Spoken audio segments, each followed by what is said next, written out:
अस्सलाम वालेकुम and welcome back to the idea lab. मैं हूं आपकी होस्ट आयमा सैयद, एक पीएचडी स्कॉलर, एक मार्केटिंग स्ट्रेटेजिस्ट और एक बिजनेस एंटरप्रेन्योर। अब तक आइडिया लैब ने आपके लिए क्या किया है? आइडिया लैब आपके लिए ऐसे बिजनेस आइडियाज लाया जिनमें आप सीख सकते हैं कि 3,000 से 10,000 रुपए में कारोबार कैसे शुरू होता है, चीजें कहां से लेते हैं, क्लाइंट्स को कैसे पहुंचाते हैं। इसके ऊपर पूरी playlist free of cost available है चैनल पर। इसके अलावा हम ये देखते हैं कि जो companies internationally million, billion and trillion rupees कमाती हैं, वो किस प्रोडक्ट और सर्विस से कमाती हैं और आप उसे स्मॉल स्केल लेवल पर कैसे शुरू कर सकते हैं। आपकी इन्वेस्टमेंट आपके पैसिव अर्निंग का जरिया कैसे बनती है। स्टॉक्स क्या हैं, पीएसएक्स क्या है, पाकिस्तान स्टॉक एक्सचेंज पर आपकी गवर्नमेंट आपके पैसे सेफ कैसे रखती है, और इसके अलावा कंपनीज में इन्वेस्ट करने से पहले उनकी फंडामेंटल टेक्निकल एनालिसिस कैसे की जाती है, फाइनेंशियल स्टेटमेंट्स कैसे पढ़ी जाती हैं। मैं कोई फाइनेंशियल एडवाइजर नहीं, लेकिन मैंने अपनी जर्नी से जो कुछ सीखा आपके साथ शेयर करती हूँ ताकि आप आइडिया लैब के साथ ग्रो कर सकें। अस्सलाम वालेकुम। और आज हम जिस टॉपिक के बारे में बात करने वाले हैं वो है कि सीडीसी इन्वेस्टर अकाउंट को ओपन करने के फाइनल स्टेजेस और उससे रेलेवेंट चार्जेस। पिछली वीडियो में हमने ये बातें डिस्कस कर ली थी, स्टेप बाय स्टेप हमने एक लैपटॉप की स्क्रीन के थ्रू भी ये चीज़ देख ली थी कि किस तरीके से आपने सीडीसी इन्वेस्टर अकाउंट के लिए अप्लाई करना है, क्या क्या डॉक्यूमेंटेशन रिक्वायर्ड होंगी, क्या क्या स्टेजेस होंगे। पूरी वीडियो में आपके लिए मुकम्मल डिटेल्स पिछली वीडियो में अवेलेबल हैं। और आज हम जिस टॉपिक को डिस्कस करेंगे वो ये है कि उस एप्लीकेशन को सबमिट करने के बाद आपको फर्दर किन ईमेल्स का रिप्लाई आएगा और उसके बाद आपके क्या चार्जेस होंगे और वो आप कैसे पे करेंगे, यानी सीडीसी की जो अमाउंट है वो आप कैसे पे करेंगे। सबसे पहली बात यह है कि आपको मैं एक बार फिर से वो थोड़ा सा समराइज कर देती हूँ, जो लोग नए होंगे उनके लिए भी आसानी हो जाएगी कि एप्लीकेशन सबमिशन के लिए आपको सीडीसी के ऑफिशियल पोर्टल पे जाना है, सीडीसी एक्सेस के ऊपर। वहाँ पर आपने अपना जो वेब एक्सेस है उसके थ्रू आप एंटर होते हैं, आप अपने अकाउंट के अंदर जाते हैं, एप्लीकेशन के लिए अप्लाई करते हैं और उसके वहाँ पर आप अपनी जो डिटेल्स आपके लिए रिक्वायर्ड होती हैं वो आपकी पर्सनल डिटेल्स हैं, आपके सीएनआईसी की कॉपी है, बैंक अकाउंट का आपका चेक की जो कॉपी होती है वो है, आपके नॉमिनी के सीएनआईसी की कॉपी हो गई फ्रंट एंड बैक की, और इसके अलावा एक्सपायरी डेट वगैरह। और ये सारी चीज़ें आपको अपलोड भी करनी होती हैं, तो इनकी डिटेल्स के अलावा आपके पास इनकी फ़ोटो कॉपीज़ की जो पीडीएफ है वो भी बनी हुई होनी चाहिए। वो हम लास्ट वीडियो में ब्रीफली डिस्कस कर चुके हैं। अब डॉक्यूमेंट वेरिफिकेशन की ईमेल आती है। जब आप उस एप्लीकेशन को सबमिट कर देते हैं तो उसके बाद आपको एक ईमेल रिसीव होती है जिसमें आपको कहा जाता है कि या तो आपके डॉक्यूमेंट्स कम्प्लीटली वेरीफाई हो चुके हैं और आपको फ़ी पे करने के लिए ईमेल आती है, या फिर अगर आपकी मेल के अंदर कुछ मिस्टेक्स हैं, यानी आपने जो एप्लीकेशन सबमिट की थी अगर उसमें कहीं कोई मिस्टेक रह गई है तो उसकी मेल आती है जिसमें लिखा जाता है कि आपकी ये जो प्रोसेस था इसके अंदर कुछ इश्यूज़ थे आपकी एप्लीकेशन के अंदर, काइंडली उसको रिजॉल्व करें। अब वहाँ पर आपने उसको रिजॉल्व कैसे करना होगा, तो आप क्या करेंगे, आप अपनी एप्लीकेशन को करेक्ट करने के लिए अगेन अपने सीडीसी वेब एक्सेस के जो पोर्टल है उसमें लॉगिन करेंगे। आप अपने जिस तरीके से हमने 3 डॉट्स पे क्लिक करने के बाद अब अकाउंट ओपनिंग के ऊपर क्लिक किया था और मैंने वहाँ आपको मेंशन किया था कि अभी यहाँ ये एरिया ब्लैंक है। सो अब वो जो इनिशियली ब्लैंक एरिया था अब वहाँ पर आपकी एक एप्लीकेशन आपको शो हो रही होती है। आप उसके वहाँ पर एडिट का ऑप्शन भी होता है, वहाँ से आप एडिट पे क्लिक करते हैं और आप देखते हैं कि आपके फॉर्म के जो 5 पेजेस थे उनके अंदर कहाँ मिस्टेक आ रही है। क्या आपके किसी स्पेलिंग में इशू आ रहा है, क्या कोई कॉपी आप डालना भूल गए हैं, या कोई एड्रेस आपका मैच नहीं कर रहा, या आपके कोई नॉमिनी की डिटेल्स गलत हैं, या बैंक इन्फो की डिटेल्स गलत हैं। जो भी एरर्स वहाँ होंगे आप उनको रिजॉल्व करेंगे और उसको सबमिट कर देंगे अगेन।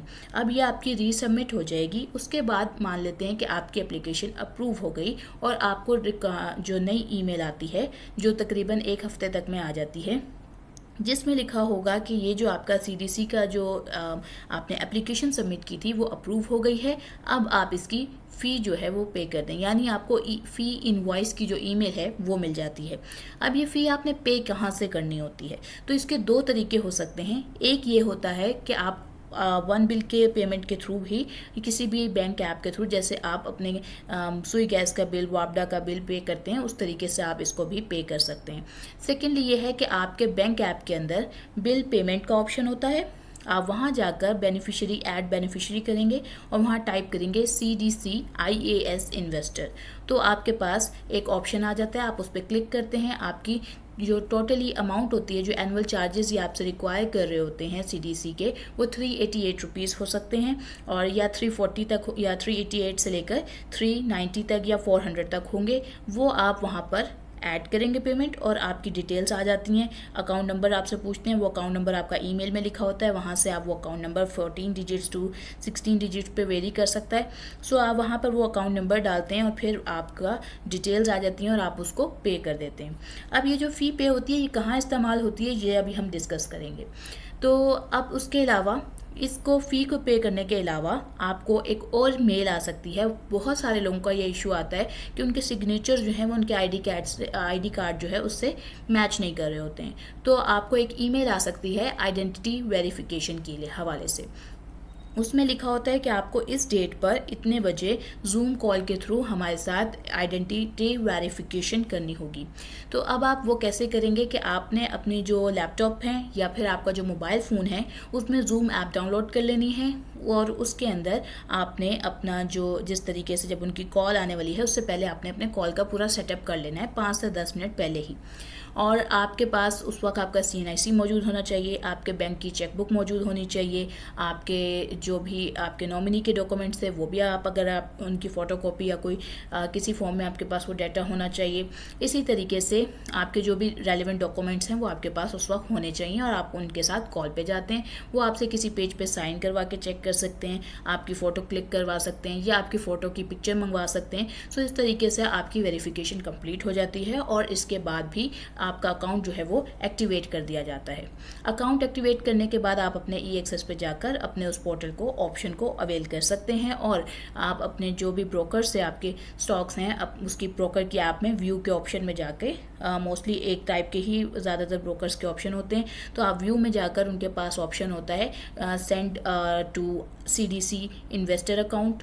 तो आप वहाँ से सिलेक्ट करके जो भी सिंबल, यानी कि आपका जो स्टॉक्स आप भेजना चाह रहे हैं उसका सिंबल सिलेक्ट करते हैं, उसकी वॉल्यूम सिलेक्ट करते हैं और सबमिट कर देते हैं, तो वो आपके CDC इन्वेस्टर अकाउंट में शिफ्ट हो जाते हैं। और इसी तरीके से आप जो है इन्वेस्टर अकाउंट से अगेन अपने ब्रोकर अकाउंट में भी अपने जो शेयर्स हैं वो मंगवा सकते हैं।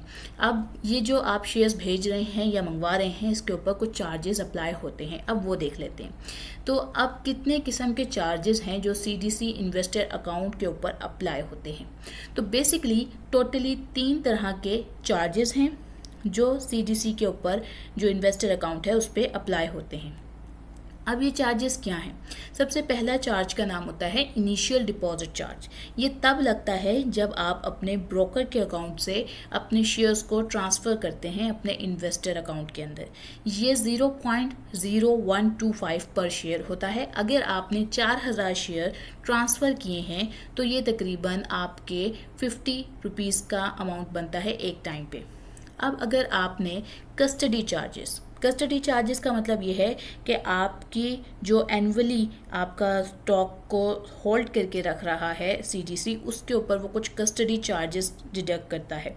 ये कस्टडी चार्जेस जो हैं वो कितने होते हैं? ये बेसिकली 0.005625% एनुअली होते हैं, लेकिन ये एनुअली डिडक्ट नहीं होते, ये मंथली डिडक्ट होते हैं।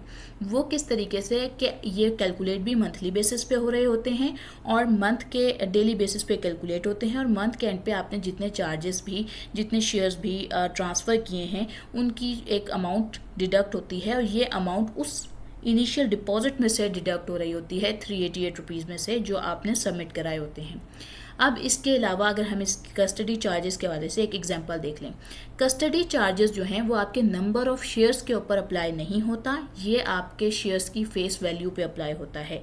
यानी आपने बेशक 1000 शेयर रखे थे और आज उस 1000 शेयर की वैल्यू, मार्केट वैल्यू जो है वो अगर 1 लाख रुपए है, तो आपके एनुअल चार्जेस जो बनते हैं वो 5.62 रुपीज़ हैं, और मंथली ये बनते हैं 0.46 रुपीज़ जो डिडक्ट होंगे। अगर लार्जर एग्जांपल की बात की जाए कि आपकी पोर्टफोलियो जो है अगर वो 10 लाख रुपए की है, तो आपके एनुअल चार्जेस 56.25 रुपीज़ बनते हैं, जो मंथली बेसिस पे 4.68 की सूरत में डिडक्ट होते हैं। अब आपकी ट्रांजैक्शन फ़ी चार्जेस क्या होते हैं? ये आपके ट्रांजैक्शन तब लगती है जब आप अपने इन्वेस्टर अकाउंट से कुछ शेयर्स बेचने के लिए अपने ब्रोकर अकाउंट के अंदर शिफ्ट करते हैं। इसके ऊपर तकरीबन 0.0056% ट्रांजैक्शन वैल्यू लगती है। मिसाल के तौर पे आपके पास 1 लाख वर्थ के शेयर्स थे, तो अब आपके 5.60 की जो रुपीज़ की वैल्यू है वो लगती है, और 5 लाख वर्थ के शेयर्स अगर आप ट्रांसफ़र करते हैं तो आपके तकरीबन 28 रुपये कट जाते हैं। अब आपके जो एनुअल अकाउंट की फ़ी है वो 388 रुपीज़ होती है। पिछले साल 2024 में सीडीसी ने एक डॉक्यूमेंट इशू किया था जिसमें उन्होंने जो पर्सन्स ब्रोकर्स के सब अकाउंट होल्ड कर रहे होते हैं उनके लिए ये एनुअल चार्जेस जो थे 388 रुपीज़ के, इनको कम्प्लीटली वेव ऑफ कर दिया था। और इसके अलावा जो इन्वेस्टर अकाउंट ओपन करवाते हैं जो लोग, उनके लिए इसे फर्स्ट ईयर के लिए डिडक्ट मतलब इसको वेव ऑफ किया गया था। अब ये वेव ऑफ क्यों किया जाता है या इन्वेस्टर अकाउंट क्यों होता है, इसकी एक और बात भी मैं आपको बता दूं कि इन्वेस्टर अकाउंट ज़रूरी नहीं है कि आपने सिर्फ अपने स्टॉक्स के लिए ओपन कराया हो। बहुत सारे लोग इसको सुकूक के लिए ओपन करवाते हैं, या गवर्नमेंट के जो इंस्ट्रूमेंट्स होते हैं उनको रखने के लिए, या म्यूचुअल फंड के जो यूनिट्स होते हैं उसको भी होल्ड करवाने के लिए रखते हैं। तो ज़रूरी नहीं है कि हर पर्सन जिसका इन्वेस्टर अकाउंट हो उसका ब्रोकर अकाउंट भी ओपन हो।